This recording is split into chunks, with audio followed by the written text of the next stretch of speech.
So Captain Marvel is now out. It's the 21st movie in the Marvel Cinematic Universe, and naturally, since Marvel movies are always jam packed with Easter eggs and references to other stuff, then I thought I would do a video explaining all of the Easter eggs and references in the movie. Now, to be clear, I'm not talking about like pop culture, song references, all stuff like that.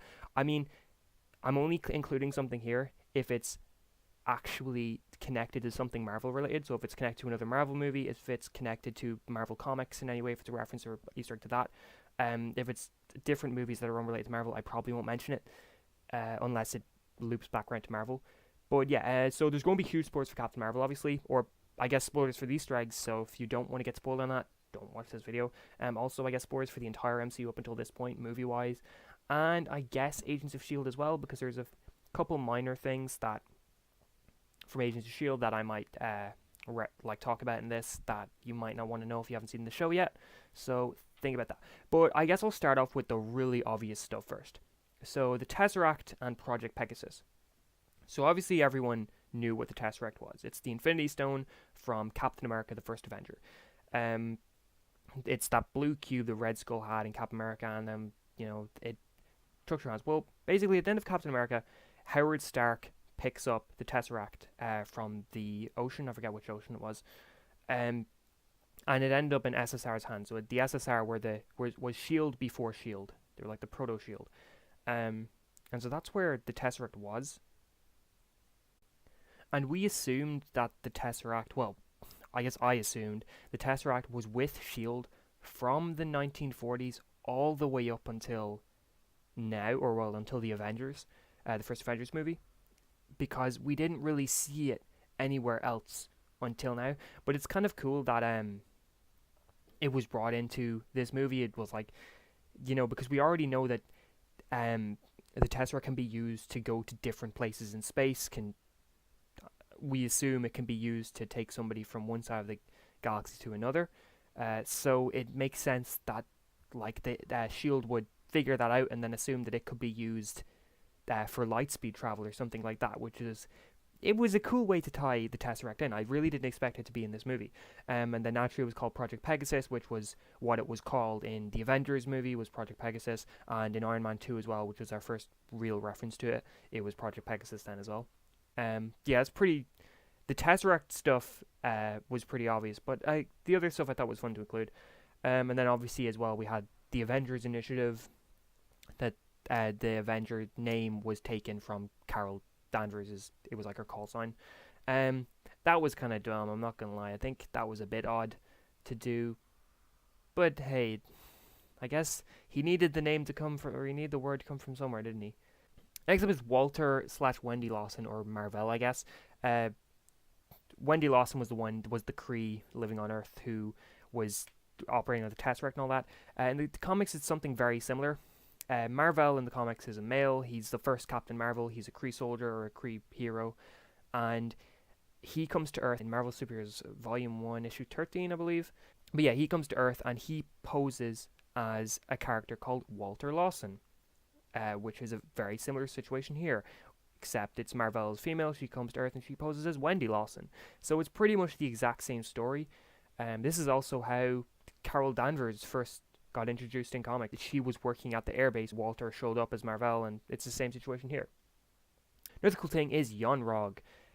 I didn't realize, now I'm pretty sure this was obvious to anyone who was keeping up with the movie, but I didn't realize that Jude Law was Yon-Rogg. For some reason, I thought he was playing Marvel, because he just seemed like he was. He seemed like comic book Marvel quite a bit, teacher to Carol. I could have sworn that somewhere it was announced he was playing Marvel. I guess I was completely wrong on that. But yeah, he's Yon-Rogg, and then when they name dropped him as Yon-Rogg, I was like, alright, so he's the villain of the movie. Because Yon-Rogg, he was basically a villain of the original Captain Marvel, who was Marvel. I was like, alright, yeah, if he's Yon-Rogg, he's the villain of the movie. But just thought I'd include that there. He's villain. His Star Force included a bunch of characters who we know, well, not a bunch, included two characters that have names, I guess. One of them being Minerva. She was the Kree woman. She is a villain of Captain Marvel in the comics, so she's a recurring nemesis, so I think it can be assumed she survived this and she'll probably come back in the sequel or whatever. And then Korath from Guardians of the Galaxy 1. He's a mercenary by the time Guardians 1 comes around. They're working for Ronan. But yeah, so it's cool to see him in this, and he's still around when Guardians of the Galaxy 1 happens. Speaking of Guardians of the Galaxy 1, we also had Ronan the Accuser in this, who is the villain of Guardians of the Galaxy 1.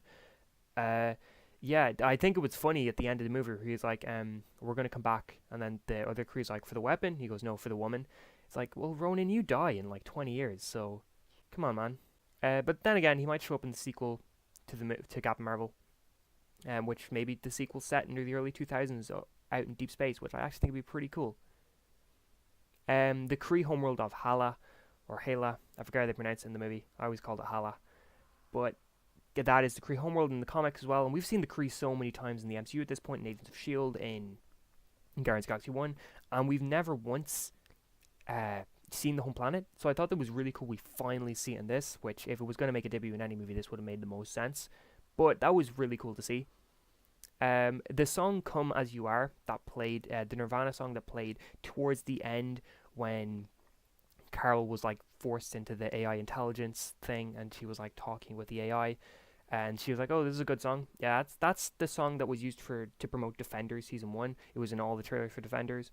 So I was a little, I don't know, I didn't love that they used that in this movie. I was like, come on, that's the Defenders music. Don't use it in this for a different Marvel thing.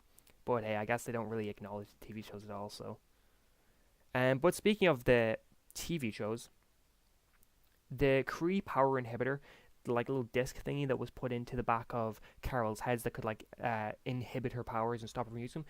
There's something very similar to that in Agents of S.H.I.E.L.D. season 5. Daisy Johnson, who is the superhero known as Quake, and when the Agents of S.H.I.E.L.D. gets sent to the future to a part of like a human colony, I guess, called the Lighthouse, and they serve under the Kree, or the humans are subjugated under the Kree. Any Inhumans who are people with powers get an inhibitor put in the back of their head to stop them from being able to access their powers unless the Kree allow them to. So I thought that was cool that this kind of links up with that. While the inhibitor looks very different it's a lot more gritty and grim in Agents of S.H.I.E.L.D. in that it's like this weird, it's like this, I guess, it kind of looks like a razor blade that's stuck in your head. You have to pull it out, and there's tons of strings that seem to be attached down into your body, and it looks disgusting, whereas in this is just a little disc that Carol could just rip off. So yeah, Carol had it easy compared to the Agents of S.H.I.E.L.D. future. We had the Rambeaus. Maria Rambeau, her call sign was Photon, and in the comics, her daughter, Monica Rambeau, who was also in the movie, is a hero called Photon, and she was actually Captain Marvel before Carol Danvers was. She was the first female Captain Marvel. In the 80s, she was Captain Marvel around the time of the very first Secret Wars comic. She was Captain Marvel during that. She was Photon. She's been I think she's been one or two other heroes during the time, but I think it's cool that they tied that in with her mother having the call sign Photon. I mean, like, with that logic, you'd think that Carol's call sign would be Marvel or something, rather than Avenger. On top of that, Carol called Monica Lieutenant Trouble, which is another reference to the comics, where apparently Captain Marvel's biggest fan, who is Catherine or Kit Renner, she lives with Carol Danvers, and Kit's mother lives there as well, and whenever Carol's off doing space business, they stay in Carol's house, which is the Statue of Liberty. But yeah, Carol calls her Lieutenant Trouble. So that was a nice little touch there. Something here that I guess kind of ties into Agents of S.H.I.E.L.D., but I guess kind of doesn't, is that Nelson Franklin, he was the guy who, hey, it's real Franklin Nelson. His real life name is like Foggy from Daredevil. Classic Nelson. But Nelson Franklin, he's the guy who plays the autopsy doctor in the scene where they're doing the autopsy on the Skrull guy, and Ben Mendelsohn and Sam Jackson are all there. But he was also the ATCU IT guy in Agents of S.H.I.E.L.D. Season 3, Episode 8. I guess it's kind of retcons Agents of S.H.I.E.L.D. kind of. I know they've reused actors before, but at the same time, you could say it's like his I guess the guy in this movie is his father. Maybe his son grows up to be an IT guy who works in the ATCU. I mean, that's probably not it, but it's cool. The actor also was in Scott Pilgrim, which Brie Larson was also in. Scott Pilgrim's a great movie, by the way. Phil Coulson lets Fury go during the movie, and Fury says something like, Coulson, please, and then Coulson just lets him go. I think that was cool because it establishes that there's a big trust between them, which in Agents of S.H.I.E.L.D., Fury basically entrusts Phil to rebuild Shield, to be the new director and to be Shield. And I think that's good that they established that trust as far back as now. I mean, it's probably just because they want Coulson to be a likable guy in the movie, and it's probably not anything to do with Agents of Shield, but I think it's cool nonetheless. Speaking of Coulson, this is basically the first time he meets the Kree, or he ever hears of the Kree, which starts him down on Project Tahiti, which is a project that is supposed to be the resurrection of an Avenger, using Kree blood to resurrect an Avenger if he dies. This is then used on Phil Coulson after he gets killed by Loki, and Fury uses the Kree on all that. Unfortunately, Coulson's memory gets wiped during Tahiti, which is why in Agents of S.H.I.E.L.D., when he sees a Kree body for the first time, he's shocked. But this would, canon-wise, be the first time Coulson ever actually came into contact with anything Kree-related, which I think was cool.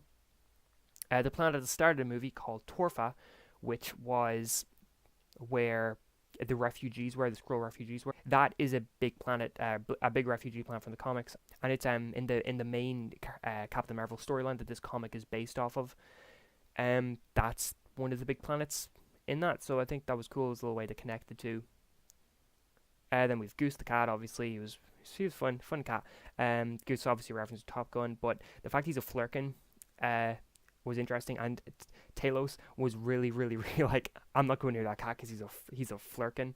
That's something the Rocket Raccoon hates as well. In the same Captain Marvel comic I was talking about a minute ago, Carol bumps into the Guardians of the Galaxy, and Rocket sees Goose, who's called Chewie in the comic. He's like, get that Flurkin away from me, and it's hilarious. I love it. And then we had Nick trusting the cat, and we basically knew, like, it was hard not to know that the cat was going to take his eye when he says, I'm paraphrasing here because I can't remember exactly, but he says the line about how I'm trusting you not to claw me, or not to attack me or whatever. And it's like, last time Fury trusted someone, he lost an eye. That was the line from Winter Soldier, so it's kind of obvious what was going to happen when he said that line. We also reference when Nick was listing off places where S.H.I.E.L.D. has agents, he listed off Budapest, which in the first Avengers movie, during the end fight scene, Hawkeye and Black Widow are bantering back and forth, and Natasha says, this is just like Budapest, and then Clint replies with, you and I remember Budapest very differently.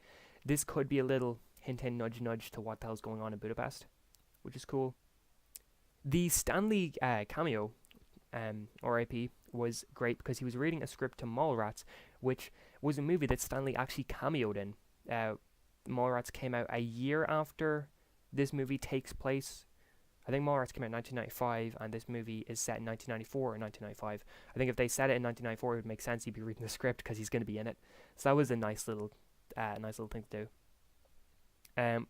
There was a cameo appearance by Kelly Sue DeConnick in that train scene. She walked by Carol at one point. She's a writer on one of the Captain Marvel issues, or one of the Captain Marvel runs, sorry. And some of the various suit colors that Carol flips through during the movie are various comic book versions. There's 3 or 4 different versions, but there's not really much point going through them. But yeah, that's pretty much all the big Easter eggs. The end credit scene. What it looks like in that scene is that Steve and Natasha are going over I guess all the Avengers are going over the various casualty reports, and we see the death count rising. They say they just stopped, which is interesting. I got the impression that the snap was happening all at once, but no, this implies that the snap traveled throughout the Earth. Like, it started in Wakanda and traveled outward, so that it must have took a long time for it to end, because it starts when they're in Wakanda, and we've established it takes about a day to get from New York to Wakanda. So they were back in their New York compound by the time the snap stopped. That means it took about a day for it to travel, not just throughout the galaxy, only throughout the Earth. It's so weird as well, though, because that means that Carol got there very fast, because she shows up at the end of that credit scene and the snap had just stopped, and it would have been about a day-ish, I'd say. And that's assuming that the second they got there, they started doing a casualty report. But it's weird. Does that mean that it's happening on every planet at the same time, or it happens on one planet and then travels out to the next? Because if that's the case, it could take years for it to happen to the whole universe. Which could be why there's rumors about Avengers 4 taking place 5 years later, because they needed like the whole snap to be over by that point. But yeah, that's every Easter egg I got. Well, every Marvel Easter egg I got. There's a ton related to different movies or different music or whatever. But to me personally, the Marvel ones are the ones I care about the most. But if there's any you saw that I didn't, please let me know. And I hope you enjoyed this video. But yeah, have a great day.